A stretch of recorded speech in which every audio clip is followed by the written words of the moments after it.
Η κυρία Γοργό Αλεξίου είναι πρόεδρος, διατέλεσε για 8 χρόνια, για 4 χρόνια, πρόεδρος της Ένωσης Λογοτεχνών Βορείου Ελλάδος, είναι συγγραφέας και ποιήτρια και αθλήτρια, γιατί είναι και καθηγήτρια γυμναστικής διατέλεση, έτσι, γυμνάστρια. Ήμουν από τις πρώτες, από τους πρώτους που τελειώσαμε από την Εθνική Ακαδημία Σωματικής Αγωγής Θεσσαλονίκης. Ορκιστήκαμε στις 2 Ιουλίου του 1972. Είμαι καταπληκτικά. Διατέλεσα 35 χρόνια ως εκπαιδευτικός. Με εξέπληξες με το βίντεο, γιατί έλαβα μέρος, ήμουνα εθελόντρια στο Αθήνα 2004, στις τελευταίες έναρξεις και λήξεις μάλιστα. Πολύ σημαντικό.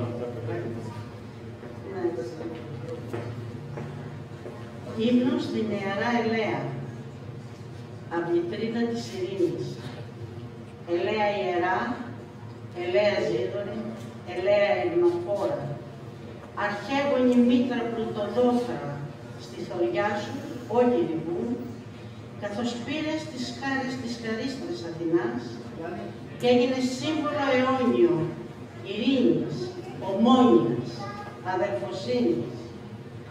Αϊφόρε της φύσεως μαστέ, το χρυσοπράσινο νέκταρ, εξαίσια τροφή των βρωτών, μάνα των πεινασμένων της γης.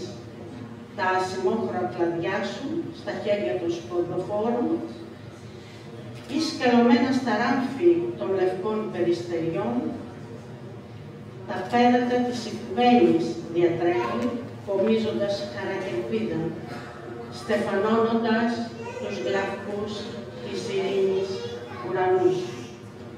Ελέα ιερά, τους γλαυκούς τους ουρανούς που στεφανώνεις, κλάδους πλοερούς των λευκών πουλιών τα ράμφη σαν σκαλώνεις. Σύμβολο αιώνιο είσαι, πάντα εσύ αδελφοσύνης, Ολύμπιον ιδεών, χαράς, ομόνιας και ειρήνης. Ελέα ιερά, Ελέα εφόρε, Ελέα καλυστέφανη, Ολύμπιος θέμα φώτινος, σύμβολο Ρώμης και αρετής, φλεγμένος από τα νέα βλαστάρια σου, στεφανώνει τις κόμες των άξιων Ολυμπιονικών, το διαμαντένιο δάκρυ σου, περίφημο, αρωματικό κόμι, λιγονίαμα είναι και βάλσαμο των πόνων. Το χρυσοπράσινο απόσταγμα των καρπών σου σε εκλεκτό αμφορέα φυλαγμένο ως έπαθλο ακριβό στους νικητές απονέμεται στον Παναθηναίων τη μεγάλη ορτή.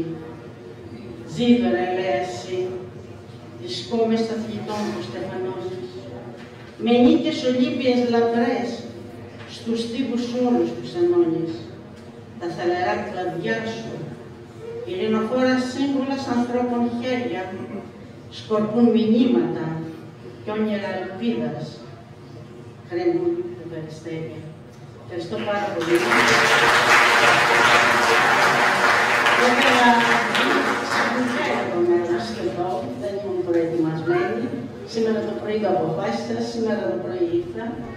Και όσον αφορά για το αθλητικό πνεύμα, έχω γράψει ένα τρίτο μου μεγάλο, πολύ σοβαρό μονογραφία, με γενικό τίτλο «Το αθλητικό πνεύμα διαμέσου των αιώνων στον ελληνικό ποιητικό λόγο». Όλα αυτά βέβαια θα γνωρίζουμε και πιο πλούσια. Ευχαριστούμε τη Γεωργία. Έχει προσφέρει πολιτιστικό έργο στην Θεσσαλονίκη, στη Μακεδονία και στην Ελλάδα και τώρα θα ερμηνεύσουμε